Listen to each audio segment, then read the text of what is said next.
மாடல்னு பார்த்தீங்கன்னா 2017 கடைசி 18 ரெஜிஸ்ட்ரேஷன் டாடா டியாகோ. அந்த 17 அப்போ வந்ததுல இதான் டாப் மாடல் எக்ஸிசெட்டு. பெட்ரோல் வேரியண்ட்டுங்க, 2 ஓனர், 1,13,000 கிலோமீட்டர் ஓடி இருக்குது. வண்டி நல்லா இருக்கு. பாடி லைன் வைஸ் பார்த்தீங்கன்னா உங்களுக்கு மேஜரா எந்த விதமான ஆக்சிடென்ட் ரீப்ளேஸ்மெண்ட் அந்த மாதிரி எதுவுமே கிடையாதுங்க.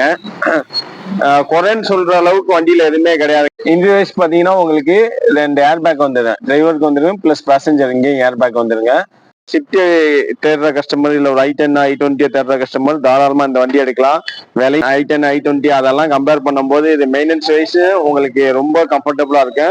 மார்க்கெட்ல நல்ல ஒரு ரீசேல் வேல்யூ உள்ள வண்டிங்க. இந்த வண்டியை மிஸ் பண்ணாதீங்க. பிரைஸே பாத்தீங்கன்னா ரொம்ப கம்மி, 3.25 தான் கஸ்டமர் கேட்கிறாப்புல. நேர்ல வாங்க, ஒரு 10,000 20,000 கம்மி பண்ணி நம்ம எவ்வளவு பெஸ்டா வாங்கி தர முடியுமோ வாங்கி தரலாம். கோயம்புத்தூர் நம்பருங்க, 2 ஓனர், இன்சூரன்ஸ்ல இருந்து எல்லாமே கலந்துங்க. பேங்க் லோன் வைஸ் பாத்தீங்கன்னா உங்க ப்ரொஃபைல் எல்லாமே நல்லா இருந்தா ஒரு 3 to 3.25 வரைக்கும் பேங்க்ல லோன் வாங்கிக்கலாம்.